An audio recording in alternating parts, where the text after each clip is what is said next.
brief introduction here about what we're going to be talking about. We're going to talk about who Human Restoration Project is, who we are, but then really talk deeper about what we're learning by quote unquote restoring humanity, as in what we're learning by traveling and doing this work. A little bit of background about who we are and what we do. First off, I'm Chris, joined by Nick. We're both former public school teachers. I teach out in Ohio, or taught out in Ohio. Nick taught out in Iowa, and we've been working with Human Restoration Project part-time for 3 to 4 years, and we went full-time in May of last year. We're a grant-funded organization, and then we also rely on donors to do this work, and we also do professional development. What we really want to focus in on in terms of this presentation is what we're learning as we travel around the country, talking to young people and teachers about school. Because we find that no matter where we're going, whether it be up north in Michigan, down in South or North Carolina, where we were connecting with people out west in California and even Hawaii, they're all telling us very similar things about school. They're all facing very similar problems, and they're all coming to really similar solutions. And it's just interesting to note these united pieces that progressive educators or human-centered educators are grasping onto, and what can make a difference, the practical. It's one thing to talk about theory, but there's also that space to learn and grow from what people are actually doing in praxis. If you're not familiar with our organization, our whole model of learning is focused around informing, guiding, and growing the progressive education movement. So we have a podcast, we have writings, a bunch of free resources and videos, we host people. All of that stuff is free. And then our only paid things that we really do are this conference and our professional development. And we're able to do that because of our fantastic partners, a little segue alert, Holistic Think Tank, Unruler, Teacher-Powered Schools with Education Evolving, and Antioch University, as well as Cortico. So thank you again for our sponsors. They'll be in the description of this video when it's recorded. And I had mentioned Adrienne Marie Brown earlier in one of our opening sessions, but she talks about this idea of organizing as science fiction, that we're shaping the future we long for and have not yet experienced. And we really lean into that sci-fi trope. The name in and of itself, Human Restoration Project, sounds very much like science fiction. And we lean heavily into speculative fiction. The idea of imagining a better world is in and of itself an act of resistance. And if we can act on that, that is organizing and making something better. Huge fan of emergent strategy, as Andrea says. And the way that we work with schools, the way that we think about education reform is through systems-based change. You can see that values graphic there on the right. These are the systems and values that our organization works within to focus on what we deem a human-centered education. Just to read those 4 values briefly, we believe that learning is rooted in purpose finding and community relevance, that social justice is the cornerstone to educational success, that dehumanizing practices do not belong in school, and that learners are respectful toward each other's innate human worth. And this focuses on everything from purpose finding to multi-age classrooms, to lessening or removing grading and testing and homework, to focusing on play, self-directed learning, and supporting teachers. And in our view, as you change those fundamental notions of what quote unquote school is, everything else will follow along the way. If you start to lessen or eliminate grades in your classroom, over time, you're going to create a more hands-on, purposeful, and cross-disciplinary class because they rely on each other, or else the system will fall through. And to dive a little bit into that, we're going to talk a little bit about how you do that. Like, how do you actually do systems-based change? How do you make a difference? And what does that look like? And the number one question we get asked when we go and do professional development, it's usually the first question that's asked, is how do I convince other people to actually do this stuff? I'm super into what you're talking about. I believe in ungrading. I don't think we should do tests. I think that we should value humans in the room, et cetera. We've been through all these sessions today. And people are like, okay, this is great. How do I convince my admin? How do I convince the teacher down the hall? How do I convince families? And the first point we want to make out of 4 today is that argument rarely leads to any actual change. Anyone that's ever been in the comments section of anything online knows that this tends to not lead to anything powerful or changing. It's very difficult for humans in general to reflect on something and decide that they were wrong about it. Therefore, this doesn't tend to lead anywhere.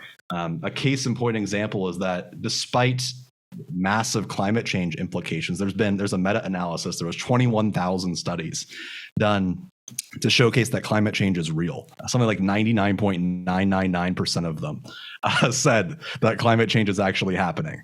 But yet, a pretty sizable amount of the American population believes that climate change is not real. So obviously, argument and research isn't necessarily changing people's mind.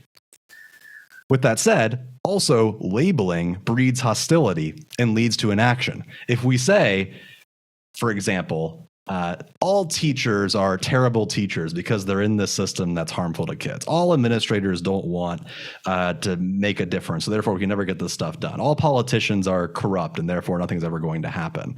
When we make blanket statements and label folks, even if there's a vein of truth in some of those statements, that just ends up making everyone more upset and actually leads not only them to not potentially come along with us down the road, but also it makes us less likely to act because we assume that someone else is going to get in the way. So therefore, we're not going to bother even attempting it.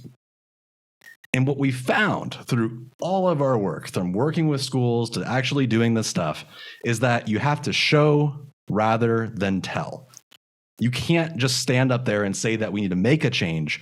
You just start doing it, and then other people will see the work that you're doing. And we're going to go through some examples of what that looks like and how you can do something like that. But the answer, the magic potion, is actually kind of simple in this case. It's not a prescribed step-by-step process where we can tell you, well, why don't you do this, this, and this? Instead, it's just a very simplistic notion of just do the thing and show people what's possible. To borrow from Miriam Kaba, she has this notion of turning hate into love and disregard into invitation, or like MLK Jr., fighting fire with fire, fighting fire with water type deal. You have to demonstrate something else is possible, and it has to be positive so people come along with you. So with that said, we are going to dive into a few examples of what this looks like beyond education in order to kind of get to the heart of what we're talking about. And then we'll bring it back around. So, probably if you're, especially in the Midwest, as I know many of you are, or like myself, you're a car owner, and it's kind of just baked into life in a giant country like the United States that hasn't invested a lot in public transportation infrastructure, particularly for rural people like myself. So this is probably a scene that's familiar to most Americans, probably a lot of places around the world. But the question really is, right, we know that driving cars is bad. Chris, if you can go to the next one here. So are cars bad? I mean, that question has pretty much been answered, from the perspective of the environment. I mean, yes, if you just look at the combination of passenger and freight emissions, 74% of transport emissions come from road vehicles, right? So not doing a great job in the environment. We also know, too, that, there's collisions between, there's sort of an arms race in heavy trucks and cars and vehicles, particularly when it comes to bikers and pedestrians and that kind of thing, too. But if we individualize it, I'm thinking a lot about what Antonia said this morning here, and really think then, are car drivers bad people? Is there inherently something wrong with people who participate in a system like car driving that produces emissions, that contributes to accidents and deaths and all those kinds of things? Well, we would have to say, if you go to the next one here, Chris. Oh, there we go. We would have to say here that, car driving occurs within the systems that we're all involved in. As I mentioned earlier there, the idea that, as a rural Iowan like myself, I don't have public transportation options. That's not something that the state of Iowa has invested heavily in. In fact, the United States has not invested very heavily in public transportation generally. It's just a system that we participate in because we live in a society, right? I need it to go to the grocery store because that's how close the nearest grocery store is to me. I need it to take my kids to daycare. My wife needs a car to get to work, et cetera, et cetera, et cetera. So if we think then about the individual and the systemic actions that we can take, like, of course, we can work and push for systemic change, but that doesn't necessarily, make our individual actions, necessarily evil as car drivers. So, yeah, we can advocate and organize, and we can, desire for better biking infrastructure, more public transportation, better pedestrian access to particular infrastructure. And that's fine, but we can't individually build our own bike lanes, right? We can't individually build, pedestrian infrastructure. We can't build an individual public transportation system. So there's some systemic level things there that we're all sort of trapped into participating in. And so if we think about then the shift from going from an individualized to a systemic perspective here, this is on the left-hand side is supposed to be this Mr. Skeptical guy. You're supposed to be convincing him to invest in public infrastructure, invest in bike lanes, invest in all this other stuff, right? We can actually just start to organize, we can start to advocate, and we can start to, build those policies that are going to create to better systemic solutions for the types of activity that we want to see, right? In lieu of just individually building bike lanes, which we've already said that we can't do. So the other example, I'm living in rural Iowa, so my examples are from that, is lawn care. And maybe this is something that you have an interest in as well. If you have a garden, or if you have somehow transformed your lawn care by necessity or by whatever, but this is the ideal suburban lawn, right? The kind of the Kentucky bluegrass monoculture that we've got over here that everybody is farming out in their front yards if you're a suburban homeowner. So again, let's ask this question: are lawns bad? Unequivocally, yes. Right? Of course, lawns are bad in terms of the resources that they take up, the chemicals that are required to maintain them artificially, water during water shortages, particularly in the American West and Southwest, the greenhouse gases that are emitted as a result of their maintenance and upkeep, all to sort of artificially keep on life support this piece of our property that really is not meant to survive in the wild. They want a diverse, not a monoculture in there. So are people with lawns bad? Well, let's think about the pathways that a lot of middle-class Americans have towards equity and towards, a middle-class lifestyle is through home ownership. And one of those things is, through the maintenance and upkeep of a lawn. So there's a lot of ways that we can, of course, resist participating in this. I don't know why this guy in this picture looks so suspiciously like Chris or myself. It's a very particular picture, but, you can choose not to apply chemicals. You can choose not to water your lawn, overwater your lawn.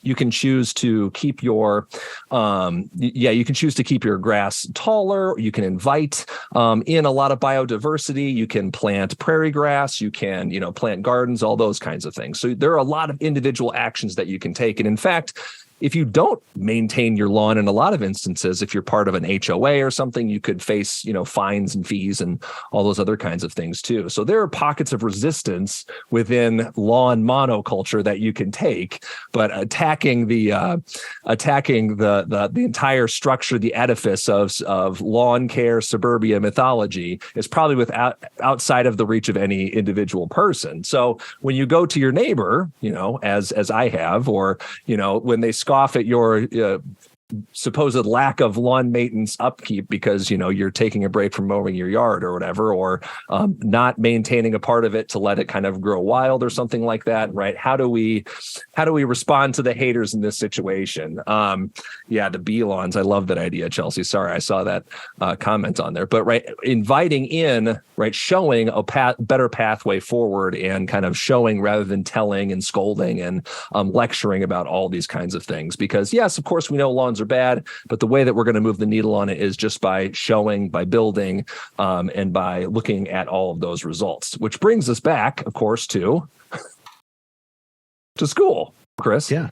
And building off what Nick is saying here, sometimes when we're talking about systems-based thinking, it can be frustrating to deal with the cognitive dissonance of what we're saying. So like we'll go one way and then pull back to the other.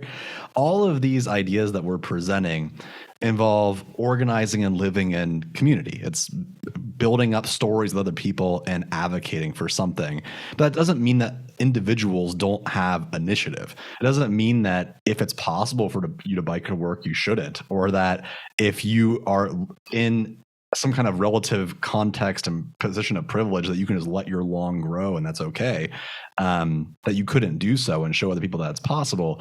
It's just living in that constant tension of kind of risk versus reward and what you're capable of doing within your own context and how you can band together with other people in order to make something happen, which leads us into, okay, well, we just spoke about all those examples. What about education, which is something that we're all familiar with?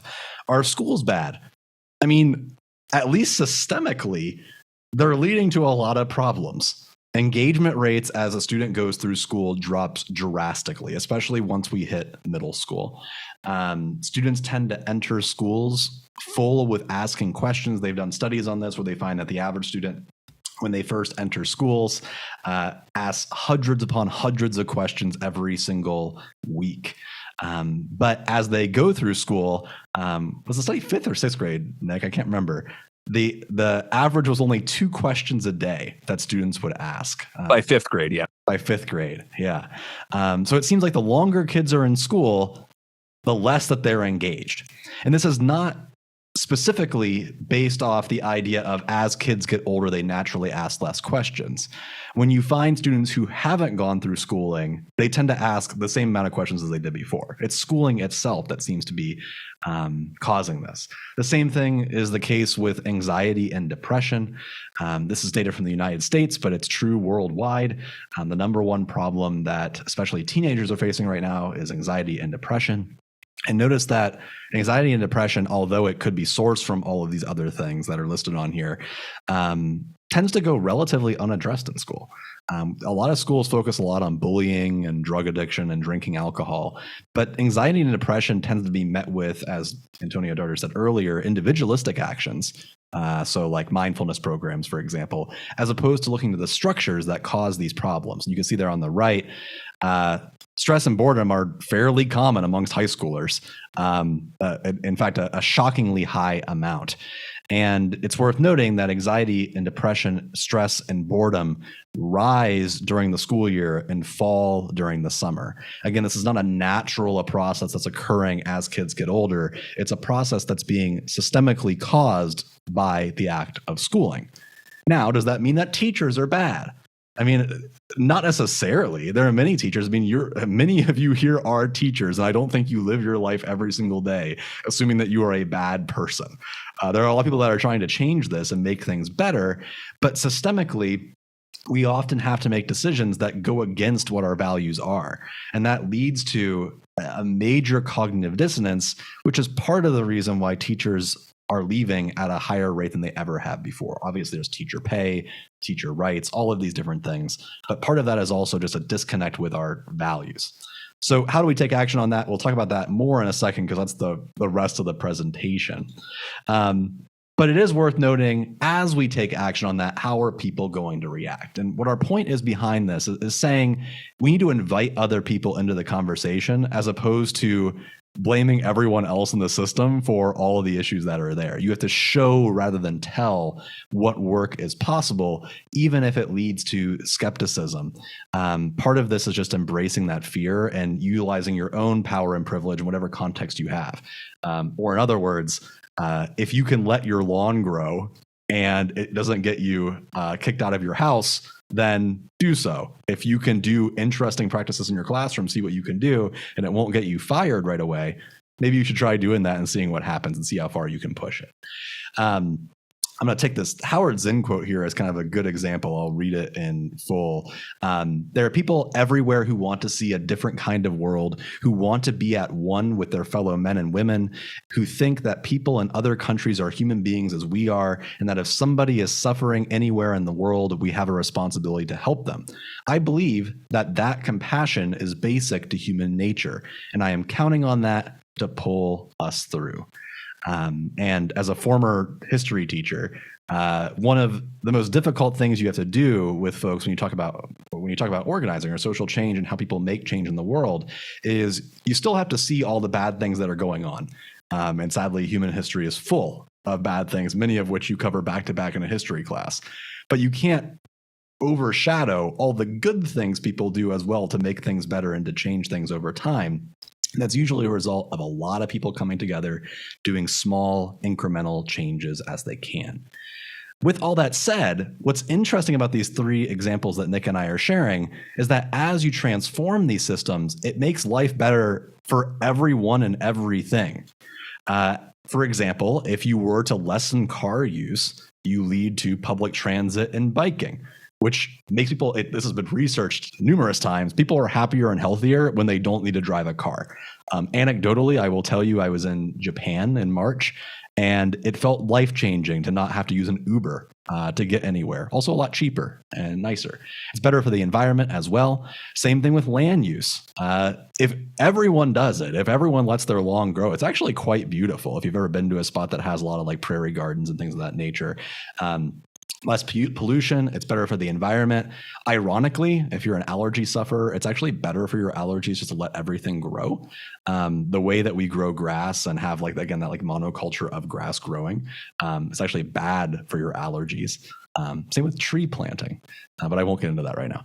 The last thing is education, which is as we reimagine education and redesign what's possible, you'll not only have students feel better about themselves and about the world, they'll have better social emotional health. They'll also do better academically, and they'll be better and more informed and active citizens. It's not just me saying this. You can go on our website and see the research database. We have over now, I believe, 700 research studies that talk about these exact same things, that talk about this idea of why we need to make these changes. It's been studied time and time again. Nick, I'll toss it over to you. Which is why it's so important to listen and learn from kids. And I know I had said this, perhaps the beginning of the holistic think tank introduction, if you caught me there, right? It's a good day to fight the system, and it's a good day to listen to kids. And that's really where the work that we do is rooted. So what do we do when we go into schools, right? We sit and we talk with kids. Here's a not very flattering photo of me talking to kids, but right, we get a good cross section of a lot of different grade levels. For example, in South Carolina, one of the Carolinas, I can never remember which one, but in one of the Carolinas where we were at, North Carolina. It was in North Carolina. Okay. Right. We got a great cross section from middle school clear up through high school. So you can kind of just see how their school experience is structured. You get a good cross section of it over a couple of days, and we just talk to kids about who they see themselves as in the future, which is a different question than what do you want to be when you grow up, right? Which kind of lends itself more, there it is, to questions about professions that might be more rooted in community. But what do they want to be in the future? What do they tell us about their values, and what do they value? For a lot of younger students, these might not be very solidified ideas. For a lot of older students, they very much are, and often the messages that they get in school or the structures of school are really in tension and in contradiction with the goals that they have for themselves. But what we find more often than not is that actually the messages that the community has, the messages that students want to see with their lives, and then also, frankly, what teachers want to be doing more of, but have strange internalizations of, well, I'll borrow Antonia's word, logics. They have logics of their own that they're attached to and they're trapped in that they can't necessarily break out of. So when we talk to kids, ask them where they want to be when they're 30 years old, slightly younger than Chris and myself. What do they tell us they want to do? They want to be involved in nature with animals. Some of them just say, the equivalent of YOLO, right? Which is like, I just want to live the best life that I can. I want to help out with my brothers and sisters, my family. I want to be a better friend. A lot of kids involved, in communities of faith that want to contribute to that too. Some of them have academic goals. Some of them have career goals, but a lot of them are really community focused and community oriented. You can kind of see a cross section of those things there. And so, so this is a sample of what some of those students tell us in regards to what they want to see more of in school. So, for example, a ninth grader says, I just feel we all work by ourselves. We can't talk to people. We don't get to do a lot of things with each other. I don't think it's good for our mental health because I think just sitting and we don't get to get up a lot. I feel like if we were allowed to move around more, it'd be so much better. So a seventh grader, communicating, advocating for themselves about how they feel in their bodies, in the spaces that they're in, they kind of internalize and understand the desire for movement. I feel like they encourage us to, sorry, I was going to read that last one. They encourage us to, if you can go back, Chris, I'm sorry, to collaborate, but they don't really set forth initiative for us to work and collaborate. So again, there's this need for movement, for collaboration, for all those other kinds of things. There you go, Chris. Now we can go to the stats. And so when we ask kids what they think their current ratio of individual to group learning is, they would say about 90% of it is individual, just done by themselves, either as individual desk work, seat work, or, we'll talk here in a second about computer assignments. About 10% is collaborative group. Forget meaningful, experiential, hands-on project-based learning. This is just like group work, doing a project, kind of those basic things where they say they want about 50-50. Okay. And that's a pretty clear signal that gets sent to us, not just from kids, but parents in the community as well. They say they want their kids to be doing more hands-on stuff.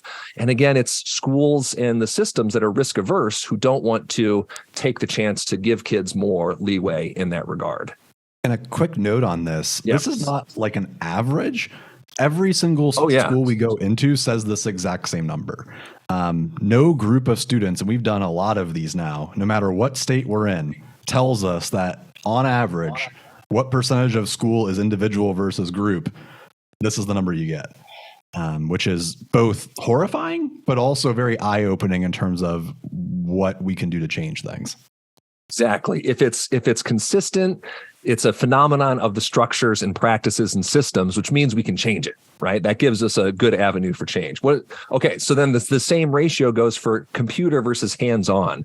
I think the pandemic was, again, an opportunity nested within a horrible crisis. But I think part of that, too, is sort of this shift to remote has been individualizing and alienating for kids who now find their connection to school communities and education through posts on Google Classroom or on Canvas or on, whatever the LMS is. That's where they get all their engagement from. They get it on their phone as grades get inputted, all the things that Liesl was talking about at the end of her session there. So they say about 100%, anywhere from 95 to 100% all on the computer.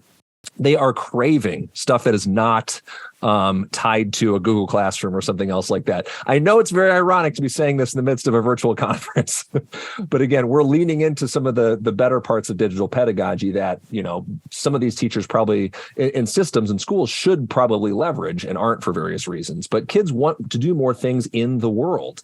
And so it's pretty likely then that the more either on kind of either end of some imagined achievement spectrum, right? If they're in dual credit AP classes or something that don't have a teacher in a small rural high school, then they're just taking that class remotely online, and they just get a list of Google Docs. Or if kids are behind the curve based on academic achievement or scores or credits, then they just get put on a computer and they're just expected to make it up all by themselves at kind of a lower tier of engagement and all those other kinds of things. And I think a lot of people that we have in this conference who have taught in alt education settings can kind of vouch for this, right? The credit recovery programs that we give to kids who need the most connection and engagement and community and mentorship just get put in front of a computer, right? And neither of those things are really acceptable. So I pulled this from Antonia's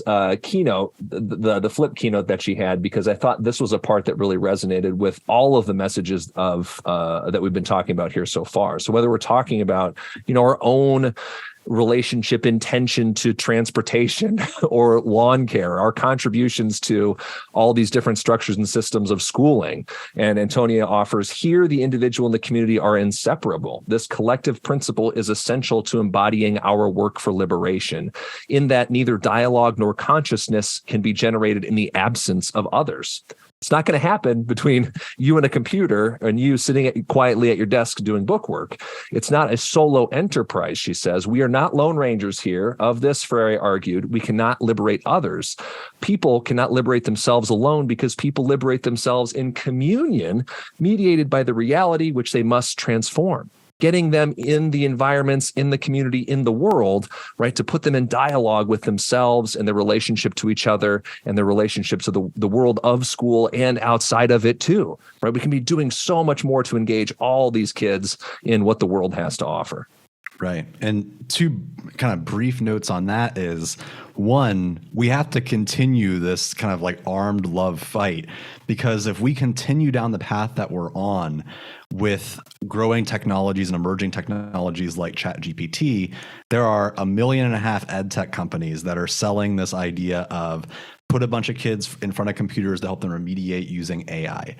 And that's not to say that can't be effective in small, short dosages. It's not to say that you couldn't use artificial intelligence to learn better and to automate tasks and have like that personal tutor. But that does not mean you put kids in front of computers for 8 hours a day for remediation. There's a time and a place for different types of ideas like this. Yeah, I forgot what the other thing I was going to say, but I'll come back to it. I'm sure I'll think of it. Other examples of things that come up, and literally every single focus group that we do with kids. Homework. Kids don't like homework. We have a whole video about homework on our channel. And I know that this is like one of those things where it feels baked into the system because teachers feel like they have to cover a certain amount of information and that you're stressed to make sure that you hit all the standards, et cetera, et cetera. But the fact of the matter is, kids universally don't like homework. Even kids that are at the top of the academic spectrum, I guess also economic spectrum, as well as students who are struggling, they don't like to have to go home and do even more work. This happens time and time again. You can see here that the first quote here from an 8th grader, teachers need empathy for the students and how they're doing, and getting into including life and stuff, and seeing what they can do at home and what they couldn't do. If a teacher gives homework and the kid doesn't really have anyone to help them out, they crave people assisting them, obviously. We also find kind of similar thing as Nick was saying earlier, students' favorite classes are almost always the electives. If you ask kids, and we don't let them name like specific people's names because we don't want to turn into that kind of thing, but we do ask them, what's your favorite class? What is the thing that you really enjoy doing? And almost universally, it's band, orchestra, choir, sometimes like phys ed. It's all of your shop class, all of your different electives. That's what kids really crave. And we always ask them, okay, why is that your favorite class? And almost universally, they tell us because I got to choose that class. It was like one of 4 things I could do, and it's the thing that interests me. Electives also tend to be more hands-on than all the other classes. When we ask them, like, where's that 5% or 10% group work coming from, or all the hands-on stuff? It's almost entirely in the elective course. It's 100% in that class and 0% in all the others. This does give me hope, though. No matter what school we go to, there's always the one teacher that doesn't get mentioned by name. We kind of figure it out over time.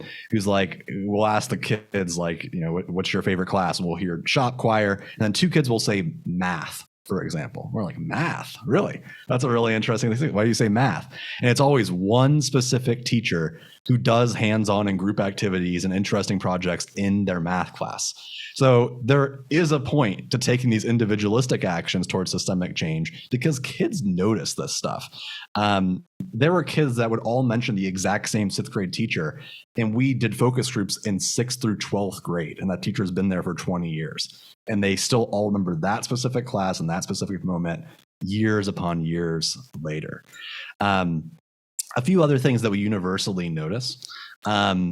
This one's huge, especially in middle school, when it comes to feelings of judgment and collective punishment. Kids don't like being called out, just like adults don't like being called out.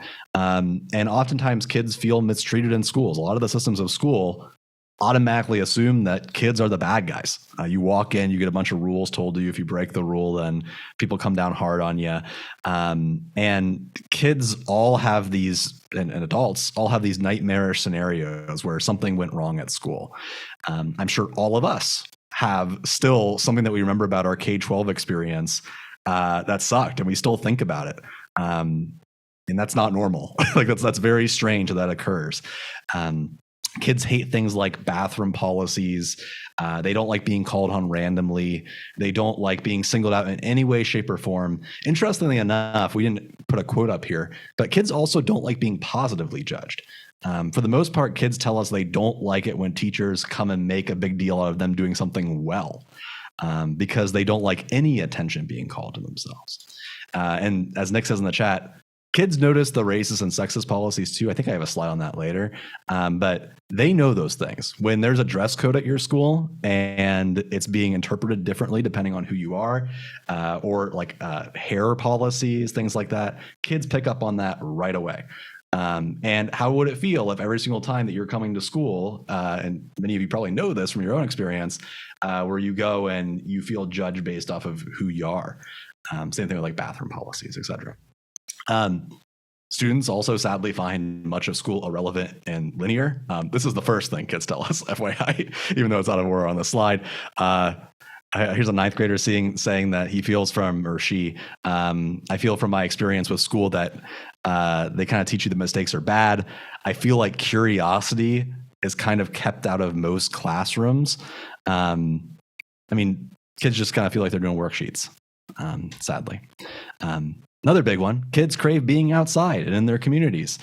We didn't put the stats up here, but we often ask kids, what percentage of time do you spend in school, like physically, versus going outside or in your community?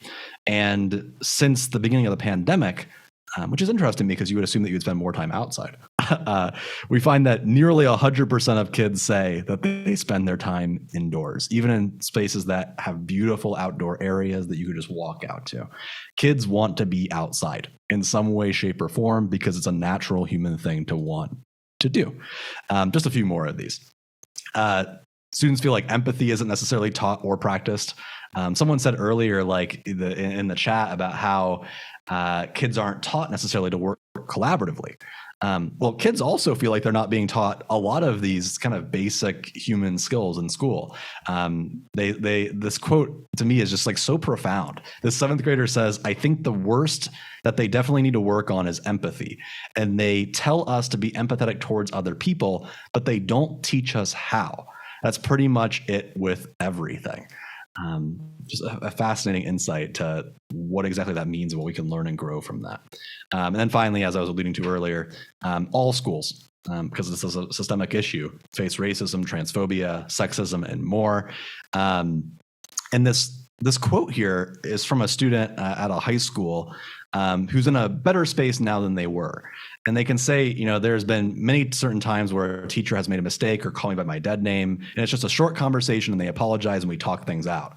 I would have never gotten that at my old school. It would have been, no, this is your legal name. We were going to call you that no matter what, or call my parents. And that would just be a whole nother shit show, as they say.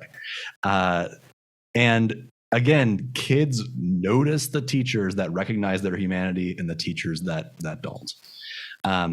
Last thing I'll say, kind of like from these quotes, and that's really what I was just saying, students recognize when teachers in schools are making a difference.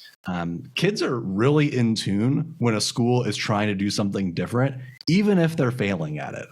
We've worked with schools where the school has sadly tried to integrate, let's say, project-based learning, and it just sucked. Like there just wasn't enough training, there wasn't enough resources, it kind of fell apart.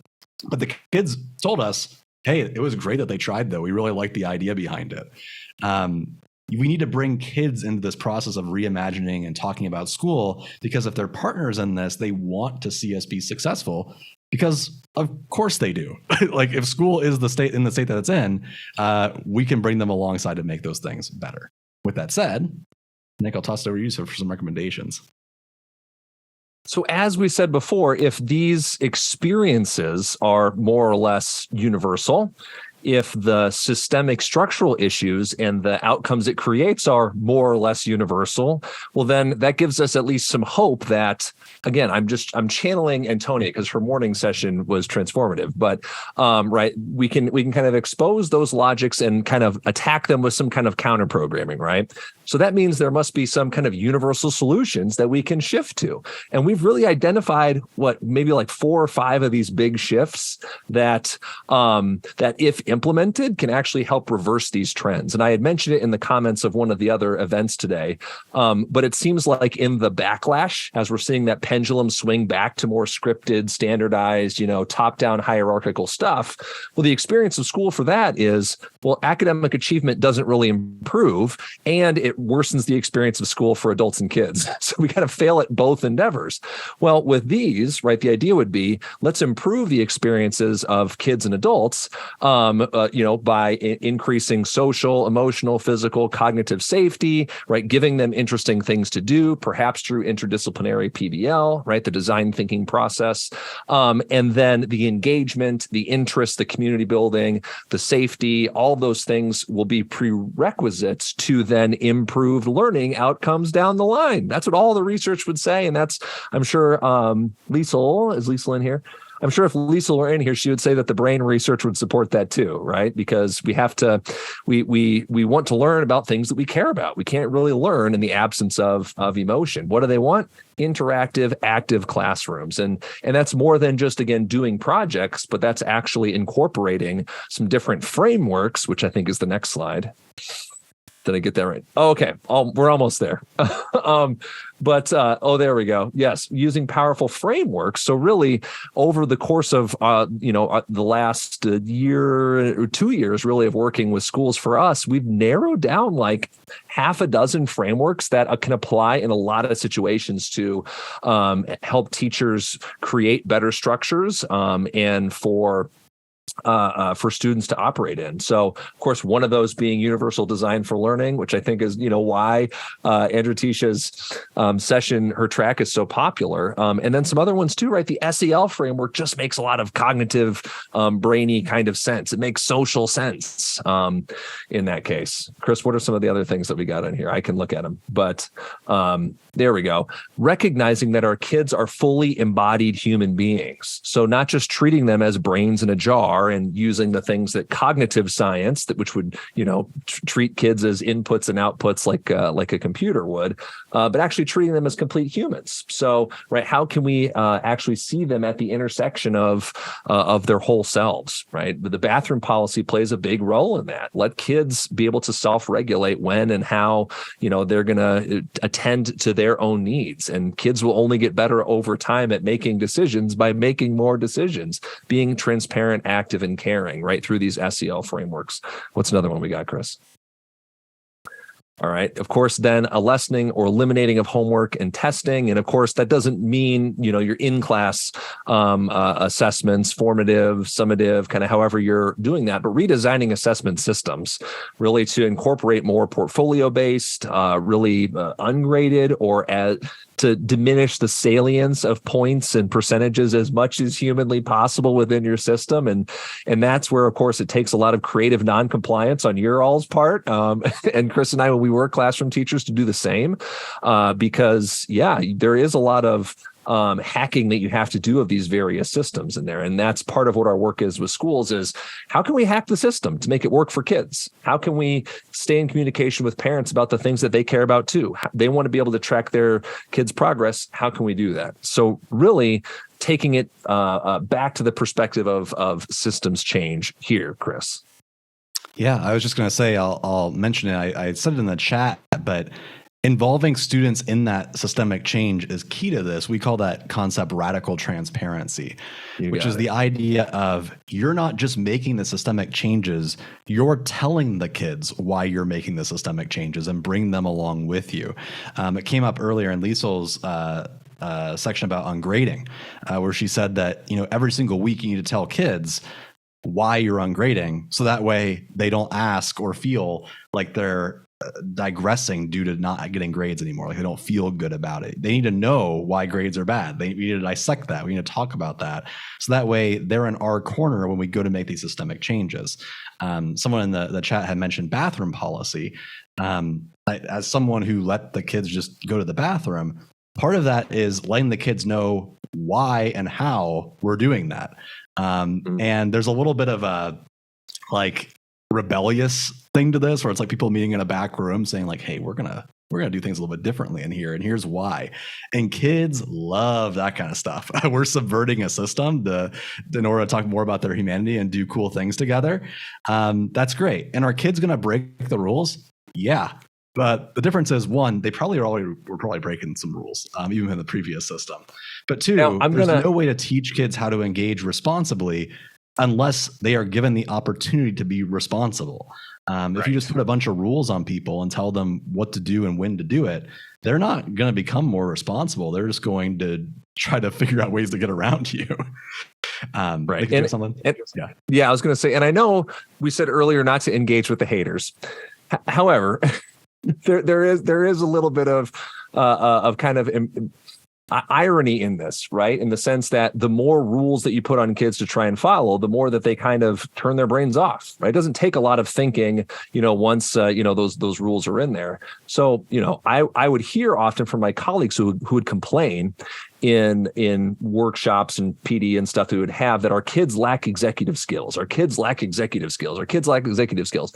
And then they would take away the ability for our kids to practice using their executive skills.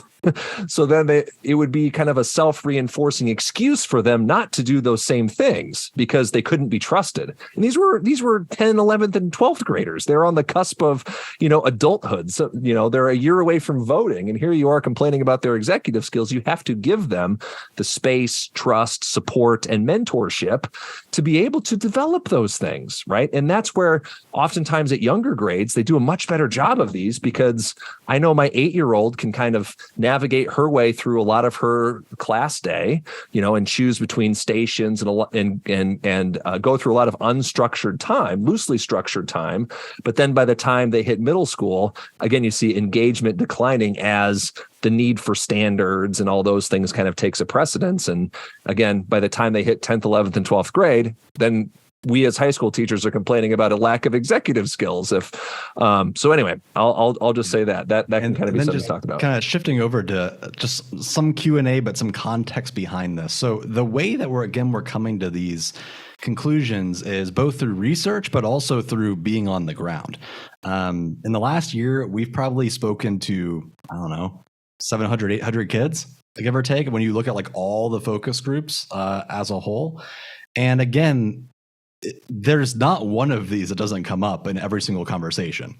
These are things that kids are experiencing across the entire country of the United States. And I would assume abroad as well from international conversations we've had with folks. So yeah, and I should also mention the work that we're doing with the school as part of these focus groups isn't just to tell them, hey, all these things are bad. The purpose is to go in and work directly with teachers to build something different. And the process is kind of always the same: listening to kids, changing systems, convincing teachers that they can do it and we can do it together. And to an extent, admin as well. We're always left in this awkward situation where admin tells us to come in and do the work, and then teachers tell us that admin don't want them to do the work. but yet the admin were the people that hired us in the first place to come there. So there's a huge disconnect and breakdown within systems of like whose responsibility it is to okay things. When shockingly, a lot of folks actually want us to change things. They're just not sure about how to get started. Right. But I'll pause there. A lot of the barriers are perceived. And so it's just unpacking some of that stuff. But yeah, we've got about 10 minutes. We can just do Q&A if you want to throw stuff in the chat, or just feel free to unmute. I feel like we know at least like half of you all. So it just kind of feels like we're having a late afternoon coffee chat. Hit us with the hard stuff. What do you got?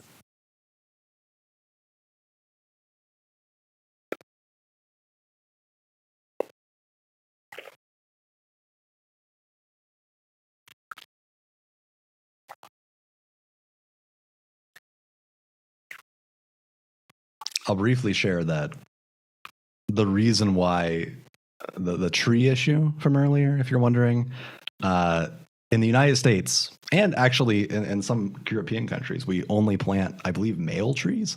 So if anyone's like an arborist, they can let me know. Yeah, it's male trees in cityscapes. Yeah, and they. Yeah, I was going to say you're also, you're correct with that, and that's not healthy.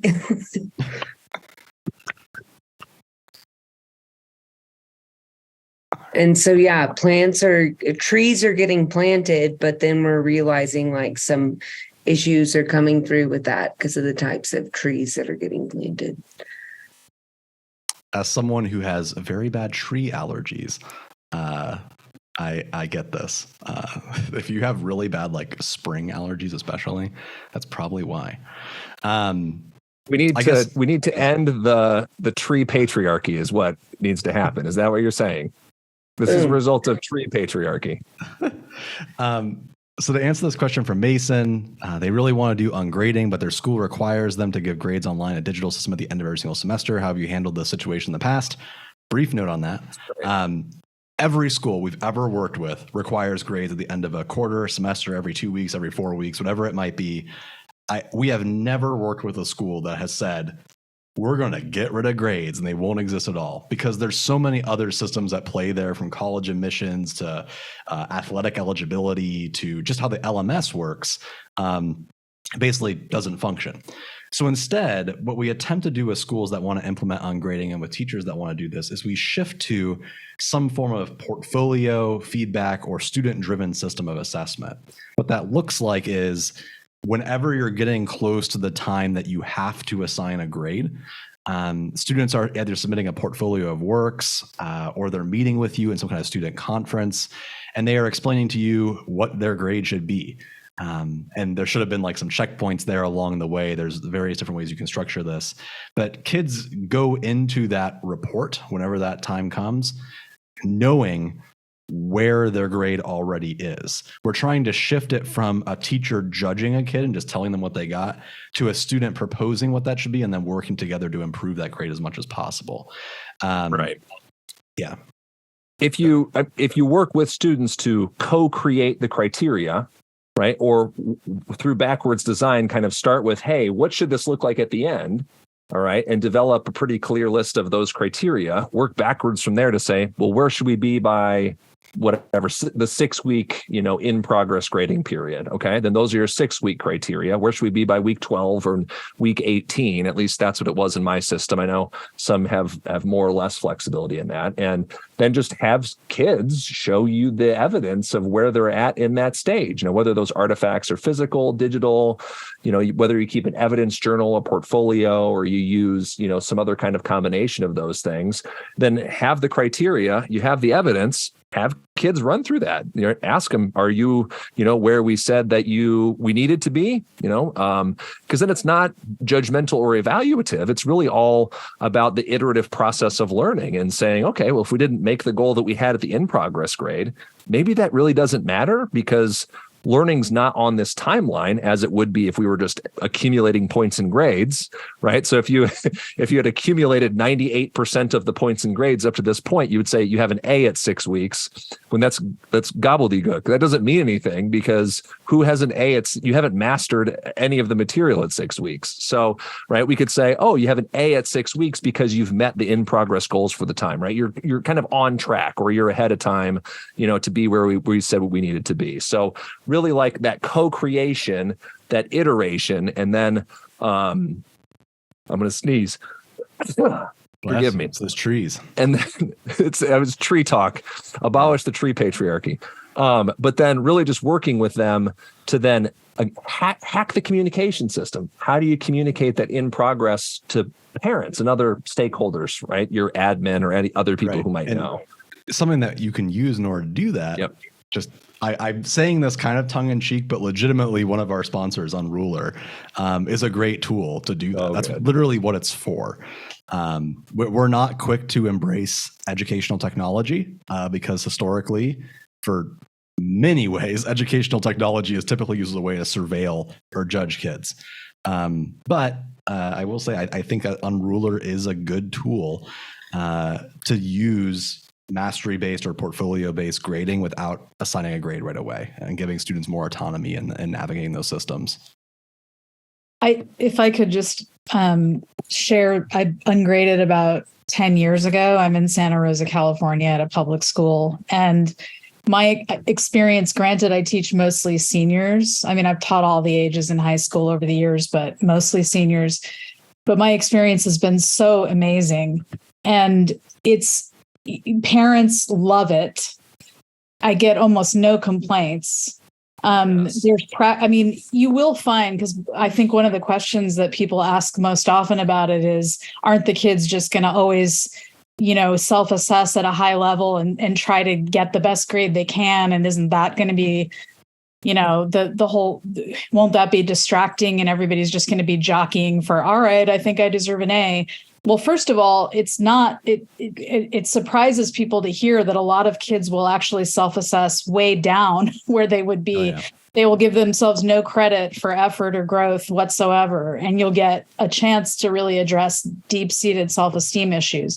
But the other thing I would say is that it is a really practical, it's good to just put it out in the open that we have this system in which kids can sometimes be very aware of, you're giving them an opportunity to deal with this kind of faux meritocracy, and they really are in binds as far as a society that's really competitive. So sometimes, they will not have earned it, but they'll recommend those grades. And then you can have larger conversations about just, what's so screwed up about the system, because it's not ethically always so straightforward how to handle those situations. And I guess I just wanted to share that to open it up if anybody had insights into that, because it doesn't always go perfectly smoothly, because obviously we're operating in a larger system that is so flawed and unjust.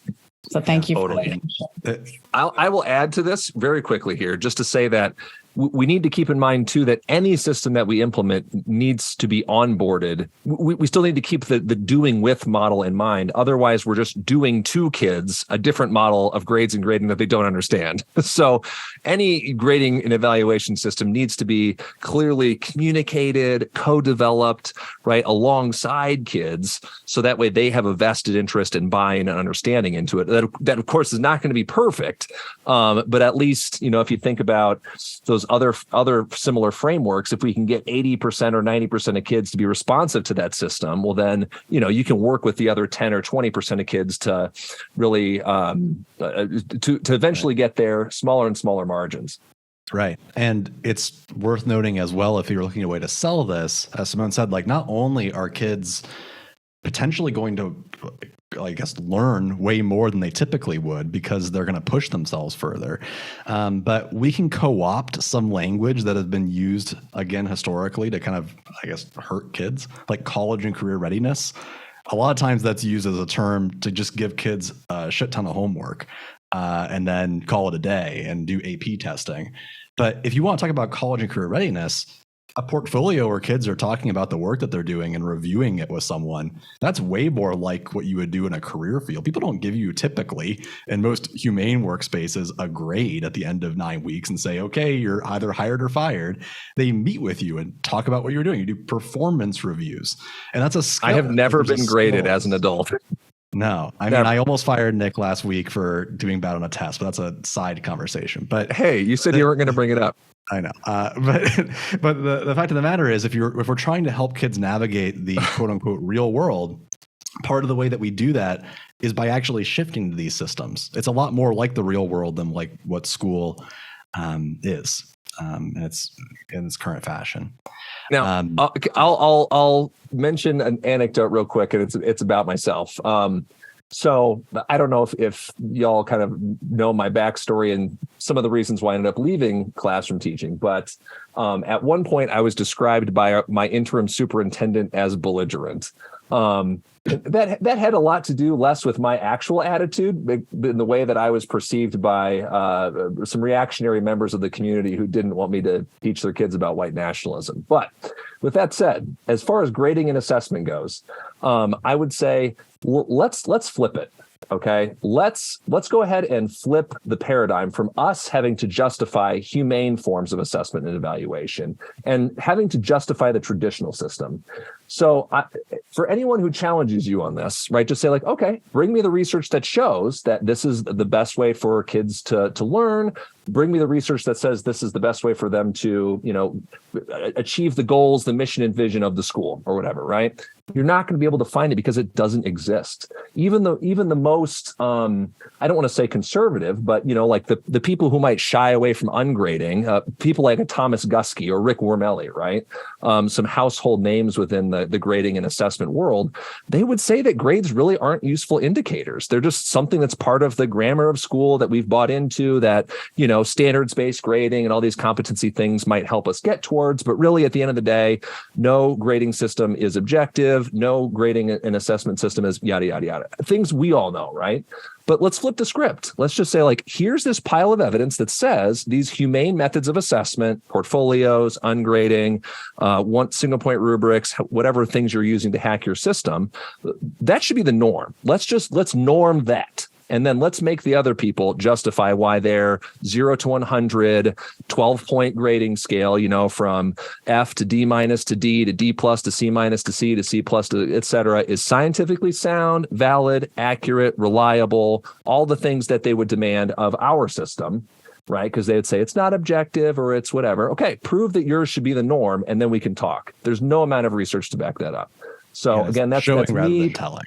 Yes, that was going to be my callback. Chris was going to say, that's where you can show rather than tell and flip the script. And, even Antonia this morning said, right, that she can be fired up in these, I wouldn't want to get on her bad side, but can be fired up in these to defend the things that you have the rationale and the passion to defend, especially if you can bring the justification to the table, and other people can't. So that's a real big avenue for us, because we know progressive education is research-based education. We have the research on our side. The traditional practices do not. Mic drop. Okay. There it is. Have a good day. Again, thank you all for joining us here today in our last Zoom session. I know it's a lot. It can be a lot. Recordings of all the sessions will be up later tonight. If you want to join us on Discord later for what may or may not be a super awkward networking and game section at 8 p.m., you can. It'll be on Discord. We'll see how it goes.